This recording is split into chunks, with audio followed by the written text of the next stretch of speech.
Divert and rule वही होता है, गिली गिली गिली गिली पम पम छू। इधर आप हाथ देखिएगा, उधर डब्बा है। ये अंग्रेजों के राह पे चलने वाले लोग हैं मेरे भाइयों, ये करते हैं डाइवर्ट एंड रूल। नौजवान सब अंग्रेजी थोड़ा थोड़ा पढ़ता होगा क्या जी? डाइवर्ट एंड रूल समझते हो? डाइवर्ट एंड रूल वही होता है, गिली गिली गिली गिली पम पम छू। इधर आप हाथ देखिएगा, उधर डब्बा गाय। दिन भर टीवी आप खोल करके देख लीजिए, एक बार भी नहीं दिखाता है कि सिलेंडर 1200 में मिल रहा है, एक बार नहीं दिखाता है कि प्याज 100 रुपये किलो मिल रहा है, एक बार चर्चा नहीं होती है कि टमाटर 200 रुपये किलो मिला है, एक बार इस पे बहस नहीं हुई कि नींबू 80 रुपये किलो बिक रहा था, एक बार इस बात की जानकारी नहीं दी जाती है कि 45 साल में देश में सबसे ज्यादा बेरोजगारी हो चुकी है। आपको सुनकर के आश्चर्य होगा कि सिर्फ किसान आत्महत्या नहीं कर रहे हैं, कर्जे में डूब करके सिर्फ किसान आत्महत्या नहीं कर रहे हैं, जो गरीब किसान के बच्चे हैं, हर 1 घंटे से कम समय में इस देश में एक जवान आत्महत्या करने को दिवस है। आए दिन महिलाओं के ऊपर अत्याचार होते रहता है। तो ये सवाल हमारे मन में होना चाहिए ना कि हमारा मुद्दा क्या है। अगर हम किसान हैं तो हमारा मुद्दा है कि हमको सही फसल का दाम मिलना चाहिए। खाद लेने के लिए लाइन लगा हुआ है, मतलब क्या हो गया है? अगर हम गरीब हैं तो पहले पैदा होने के लिए लाइन में लगना है, फिर जीवन जीने के लिए लाइन में लगना है, और फिर जब मर जाए तो संस्कार होने के लिए लाइन में लगना है। यही हो रहा है ना। कभी नोट बदलने के लिए लाइन में लगवा देते हैं, कभी टीका लेने के लिए लाइन में लगवा देते हैं, कभी सिलेंडर लेने के लिए लाइन में लगवा देते हैं, और आजकल किसान खाद लेने के लिए लाइन में लगा हुआ है। लगा हुआ है नहीं लगा हुआ है? बोलिए, हम झूठ बोल रहे हैं? तो आपका मुद्दा यह है कि आपको आपके फसल का दाम मिलना चाहिए, आपको सही समय पे खाद और बीज मिलना चाहिए। जो लोग सरकारी नौकरी करते हैं उनको भी तो सुरक्षा की जरूरत है। आप बच जाइएगा दिनेश भाई, तो ये वादा कीजिए कि अगर आप एमएलए बन जाएंगे तो आपको जीवन भर पेंशन मिलेगा। तो आप देश की सेवा करेंगे एमएलए बन करके तो आपको पेंशन मिलेगा, और ये सेना की नौकरी कर रहे हैं, ये देश की सेवा कर रहे हैं, तो इनको पेंशन क्यों नहीं मिलेगा? ये सवाल है कि नहीं? तो कहते हैं कि खजाना में पैसा नहीं है। हाय रे चचा जान, खजाना में पैसा नहीं है तो 20,000 करोड़ का पार्लियामेंट बनाने का क्या जरूरत है? एमपी एमएलए को पेंशन मिलेगा और मास्टर जी को पेंशन नहीं मिलेगा, कांस्टेबल की नौकरी करने वाले को पेंशन नहीं मिलेगा, सरकारी विभागों में काम करने वाले को पेंशन नहीं मिलेगा।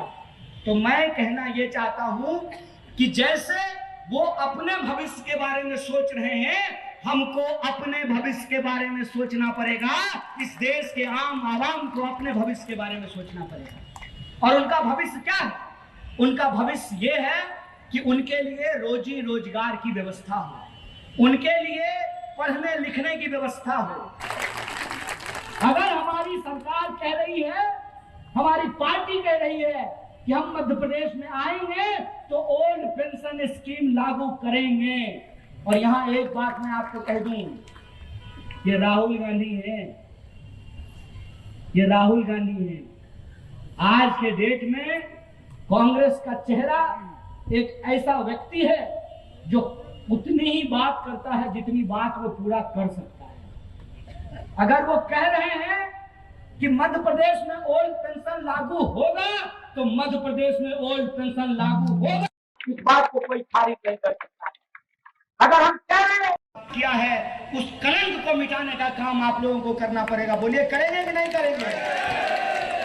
अगर आप करेंगे तो एक आखिरी बात बोल करके अपनी बात को खत्म करूंगा। जब नदी पार करना हो ना तो मन में कोई संदेह नहीं होना चाहिए। सड़क पार करते हुए अगर मन में संदेह रखिएगा ना तो दुर्घटना हो जाती है। जो लोग भाजपा को रखना चाहते हैं, कितना भी अपमान किया हो भाजपा ने, हमारे यहाँ कहावत कहा जाती है, बाबू केना रहे छी, लाइत मुका खाए छी भने रहे छी।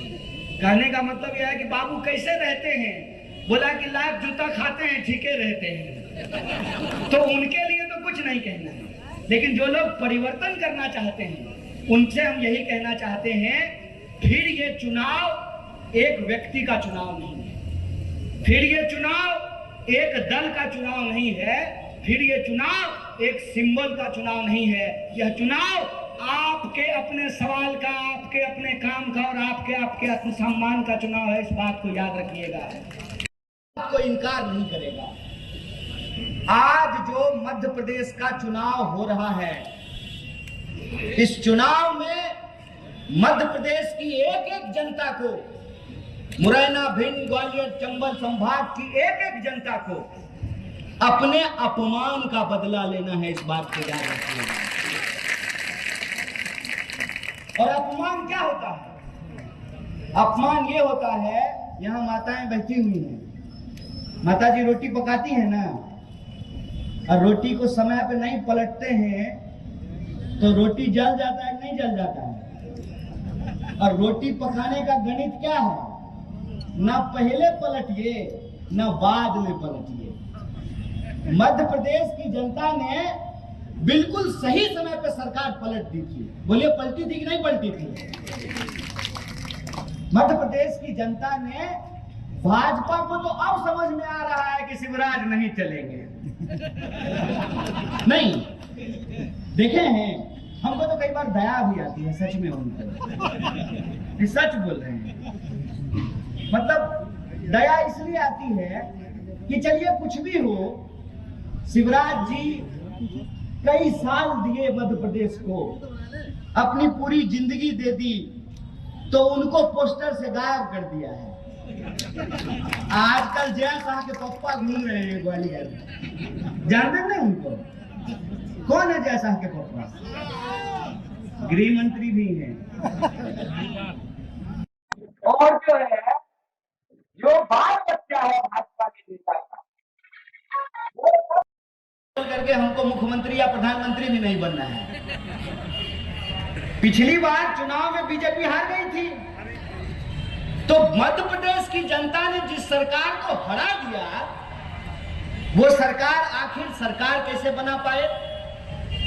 तो जहां वोट से काम नहीं होता है ना, वहां नोट से काम होता है। तो किसी के पास अगर नोट है तो वो चुनी हुई सरकार को खरीद करके आपके वोट का अपमान कर रहा है कि नहीं कर रहा है, ये हमको समझा दीजिए। मैं एक उदाहरण देता हूं। मान लीजिए कि आप अपना वोट दे करके, नहीं मान क्यों लेंगे, आप लोग भी लगता है कि मान लिए होंगे, इनको वोट दे करके चुनाव विधायक बनाइएगा ना, तो आप इनको विधायक बनाएं और इनके जैसे ही मध्य प्रदेश की पूरी जनता, मान लीजिए 150-160 सीट कांग्रेस पार्टी को देती है और नौबत आ जाती है सरकार की, कांग्रेस पार्टी सरकार बना लेती है, कमलनाथ जी चीफ मिनिस्टर बन जाते हैं। तब कोई डरा करके, धमका करके, खरीद करके सरकार गिरा दे, तो ये मध्य प्रदेश की जनता का अपमान है कि नहीं? हमको बस ये बताइए, है ना अपमान? तो पहली बात तो ये कि मध्य प्रदेश में इस बार का चुनाव मध्य प्रदेश के आम लोगों के साथ, उनके वोट के साथ जो अपमानित किया गया है, उस अपमान का बदला लेने का चुनाव है। और दूसरी सबसे महत्वपूर्ण बात, मध्य प्रदेश के लोग समझ गए थे कि चाचा जितना पोस्टर लगाना है लगा लीजिए। सच बात यह है कि आप मध्य प्रदेश के लोगों के लिए कोई काम नहीं किए। जैसा मैंने आपको कहा कि अगर हम खाए पिए परिवार से हैं तो हमारे शरीर से पता चलेगा कि हम खाए पिए हैं। कि मान लीजिए आज सुबह हम नहाए, उसके बाद अपने माथा पे एक पोस्टर लगा लें कि आज मैं स्नान करके आया हूं। ऐसा करने की जरूरत नहीं है ना। अगर सरकार ने मध्य प्रदेश के आम लोगों के लिए काम किया है तो हर जगह उसको पोस्टर लगाने की क्या जरूरत है? मतलब समझ रहे हैं? मतलब ये कि वो पोस्टर लगा करके आपको बता रहे हैं कि हम आपके विकास का काम कर रहे हैं। अरे महाराज, आप हमारे विकास का काम कर रहे हैं और हम ही को पता नहीं चल रहा है। ये कैसा विकास आप कर रहे हैं कि आपको पोस्टर लगा करके बताना पड़ रहा है कि हम विकास का काम कर रहे हैं। और अगर आप विकास का काम कर रहे हैं, सिंपल से एक बात है, तो विकास का काम अगर शिवराज जी कर रहे थे तो शिवराज जी को पोस्टर से गायब क्यों कर दिया है? अगर शिवराज जी विकास का काम नहीं कर रहे थे तो जो है सूटकेस में नोट भर करके एक चुनी हुई सरकार को खरीद करके गिराया किस लिए? और जो वादे हैं उन वादों को तो छोड़ दीजिए। क्या वादा था? कुछ वादे आप लोगों को याद होगा। आप तो किसान प्रकोष्ठ चलाते हैं। किसानों का कर्जा माफ करने की बात थी।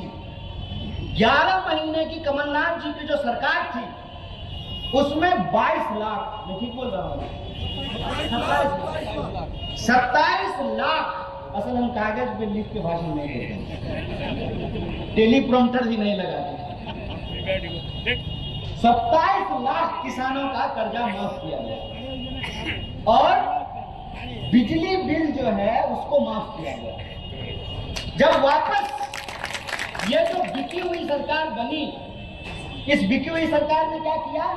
बिजली बिल बढ़ा करके दाम लेना शुरू किया। और कोई ऐसा महकमा नहीं है, ये हमको कहने की जरूरत नहीं, आप मध्य प्रदेश में रहते हैं, आप हमसे बेहतर जानते हैं। बताइए कोई ऐसा डिपार्टमेंट है जहां ऊपर से या नीचे से बिना घूस दिए काम हो जाता है?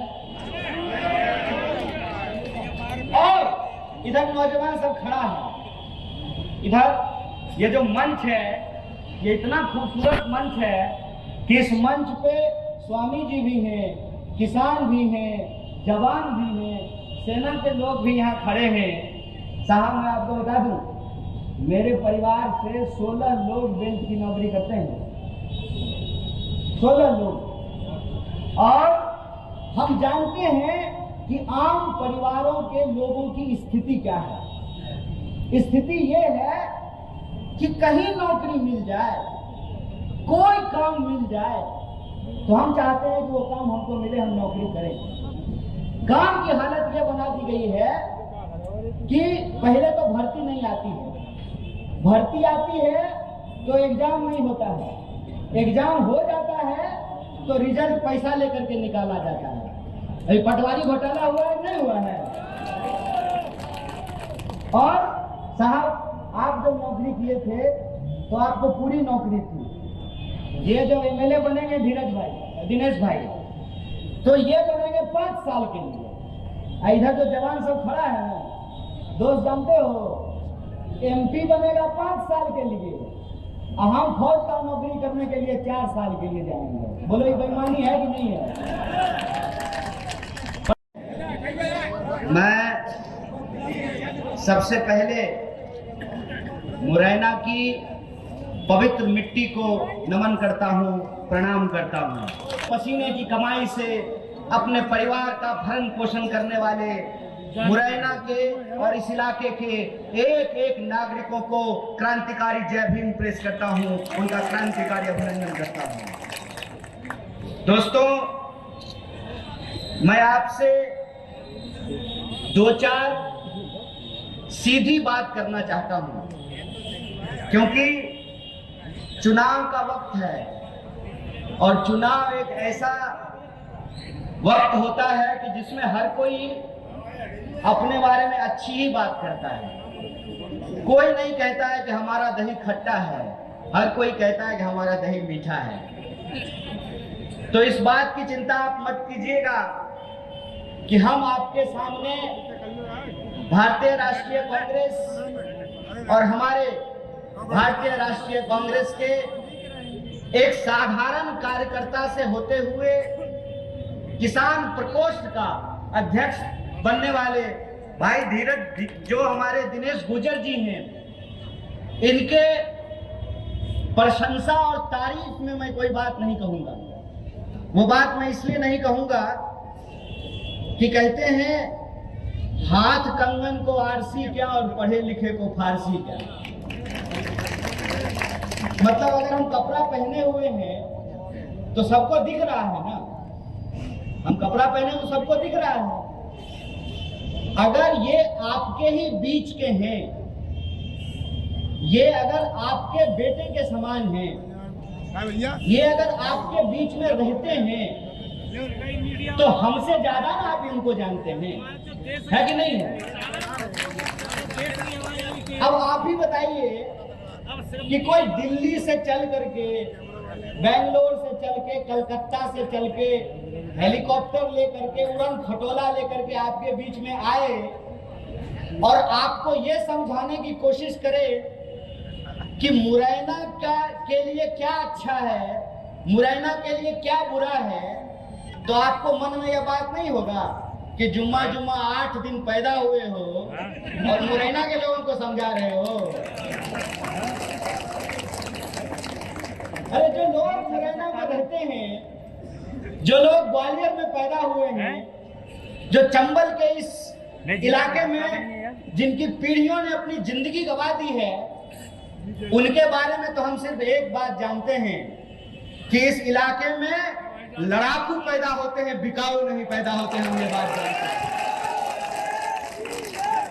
हम तो यहाँ सिर्फ इस बात के लिए आए हैं कि किस इंसान ने, किस पार्टी ने बागियों की इस धरती को, नाम को कलंकित करने का काम किया है, हम उससे आंख मिला करके सवाल पूछने के लिए आए हैं।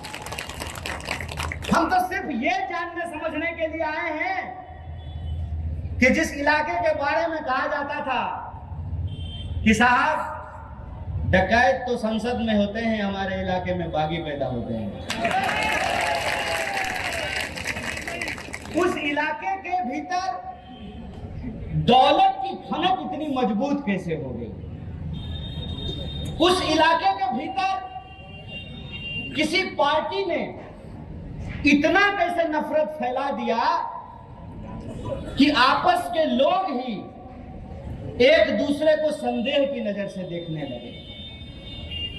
विकास का ऐसा कौन सा सपना दिखाया गया कि आंख के सामने होने वाले विनाश को नहीं देख पाते? मैंने आपको कहा, मैं आपसे सीधी बात करना चाहता हूं, मुझे बकवास करने की आदत नहीं है, और सच बोलने के लिए किसी लाग लपेट की जरूरत नहीं होती है।